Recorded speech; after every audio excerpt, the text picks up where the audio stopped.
درباره وی مجاره دی گوتبیجه که دگل برز دکتر ایلی گولد سروکی پیمانگاه گولد جبو استراتیجیت نو دولتی کن کو لامریکا دگل مدابیتن دکتر شب باش دکتۆر سڵاوتان لێ بێتۆم کاتتان باش. ئەمریکا ئەمە چەند جارێکە یەک لە دوای یەک هۆشداریە دات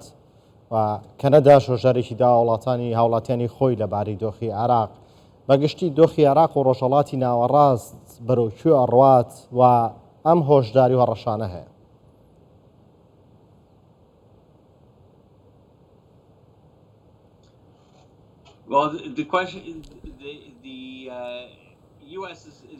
بەڵێ ئەمریکا جەختێکی زۆر لەسەر ناوچەکە دەکاتەوە لەسەر ڕۆژهەڵاتی ناوەڕاست دەکاتەوە. پرسیارەکە بێگومان ئەوەیە کە ئاسایش و پاراستنی هاوڵاتیانی ئەمریکیە لە ناوچەکەدا بۆیە بەهۆی ئەم هۆکارەوە بەهۆی هەڕەشەکانی ئێران و زیادبوونی هەڕەشەکان و مەترسیەکان و ئەو گرژی و ئالۆزی هەیە بەرامبەر بە ئەمریکیەکان و باڵیۆزخانە ئەمریکەکان لە عێراق و لە چەند لایەنێکی دیکەش بووەتە شوێنێکی پڕمەترسی بۆ ناوچەکە. زۆر باشە دکتۆر بۆچی ئەمریکا عێراقیژی بچاوێ لوبنان و سووریا و ئیسرائیل و غەزای تەماشا دکە دوی دەمیدا دەمەکێدا ئەمریکا وجودیەتەکە باش پێگەیەکی باش لە عێراقی هەیە.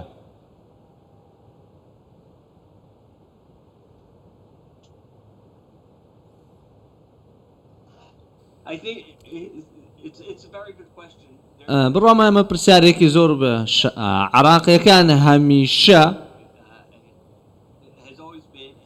عێراقیەکان هەمیشە لە هێڵی پێشەوەی سیاسەتی ئەمریکا بوونە کاتێک پرسیار دێتە سەر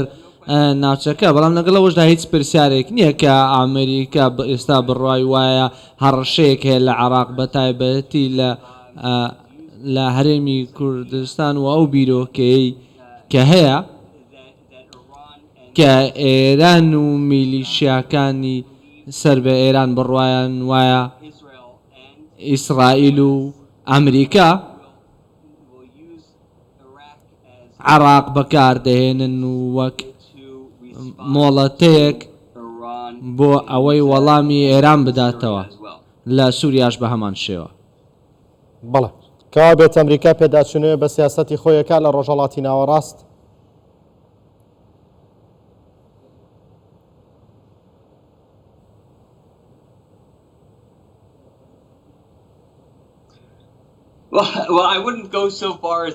من نامێت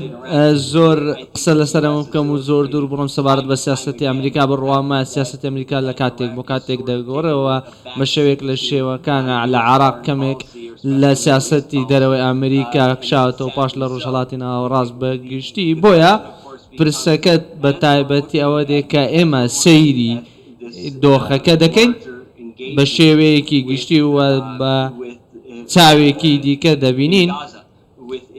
لە غەزە و ئەو جەنگەی کە لە حیزبوڵڵا و لە حەماس هەیە. پرسیارەکە بێگومان ئەوە دەبێت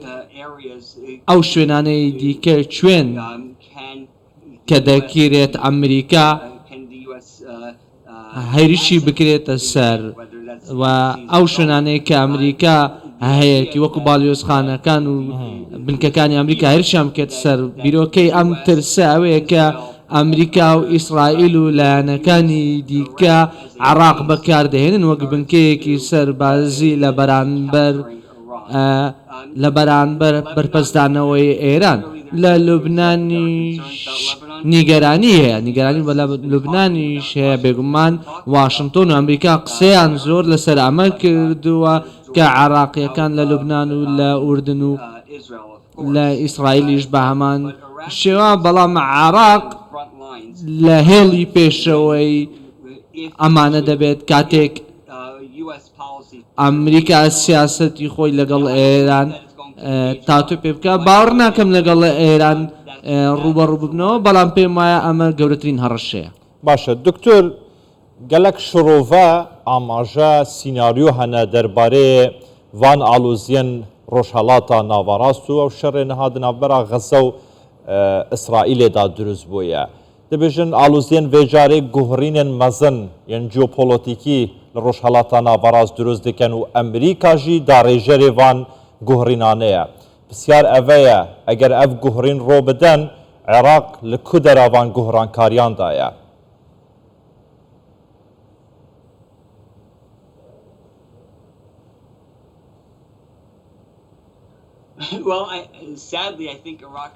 بەداخەوە من بڕوامە کە عێراق لە ناوەڕاستی هەموو ئەمانەوە دەبێت ترسەکە ئەمەیە کە عێراق لە ناوەڕاست دەبێت گۆڕانکاریەکان لە ئێستادا بە شێوەیەکی دیاریکرااو دەگەڕێتەوە بۆی وەک ئەوەی کە من دەیبینم دەگەڕێتەوە بۆ پرسی غەزە و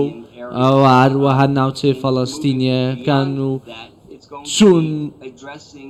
وەخت چارەسەرکردنی کێشەکانی دیکە هەڕەشەکانی دیکە لە ناوچەکە و وەکو حیزبوڵڵا و گروپەکانی دیکەی سەر بە حیزبوڵڵا ئەم گۆڕانکاریانەیە کە هەند لە ڕۆژهەڵاتی ناوەڕاست پێم وانە کە بە شێوەیەکی فراوان سەیری بکەین کاریگەری دەبێت لەسەر وڵاتانی وەکو عێراق و سووریا و وڵاتانی دیکەش لەم ڕوەوە بەڵام ئەمە بە شێوەیەک دەبنرێت کە ئەوەی ئێستا ڕوودەدات ئەمریکا و واشنگتن و ئیدارەی بایدن بە شێوەیەک سەیری دەکات کە دەیەوێت ئەم هەر جۆرە ئەگەرێک کەم بکاتەوە ئەوانەی بیانەوێت هێرش بکەنە سەر ئیسرائیل یاخود ڕوبەڕووی ئیسرائیل ببنەوە هەوڵ دەدات باوەڕ بە ئیسرائیل بێنێت هێرشە زەمینەکەی نەکات وەک ئیسرائیل کە دەوێت پشتیوانی ئیسرائیل دەکات ئەگەر بیانەوێت بەرگری لە خۆ بکەن بەڵام ئامانجەکە ئەوەیە پێ شتەکان هێوەر بکاتەوە و ئاگربەست ڕابگەنێت بەر لەوەی گرژەکان ئاڵۆستر بن بگاتە ئەم ڕادەیە بۆیە بەڕاستی سیاسەتەکە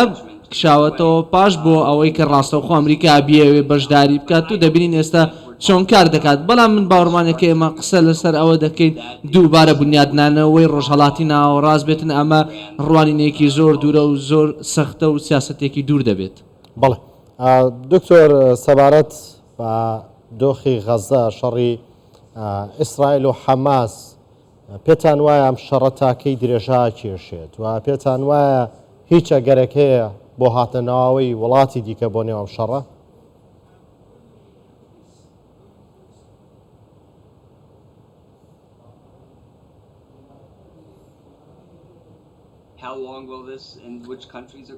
ئەمە چەند بەردەوام دەبێت چ وڵاتێک بەشداری دەکەن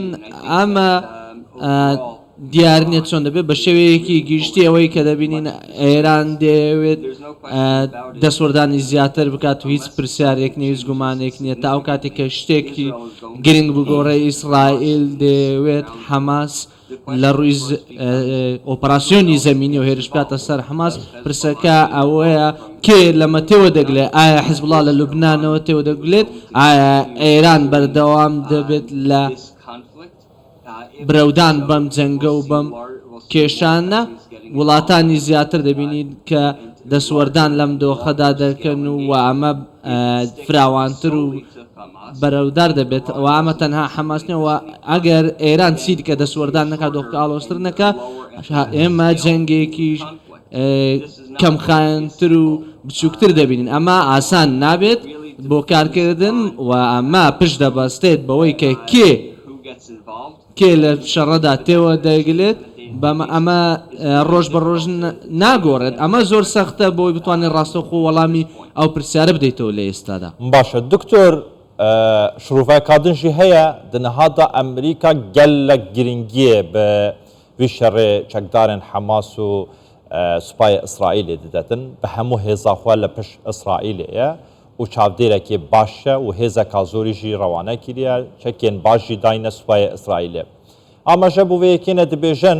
yan şirova vêyekê dikin dibêjin Emerîka ji ber vê çendê dixwazîtin vî şerê wesa mezin bike li ber çavên cîhanê da şikestên xwe yên li hember Rusyayê ji bo alîkarîkirina Ukraynayê veşêrîtin ev rast e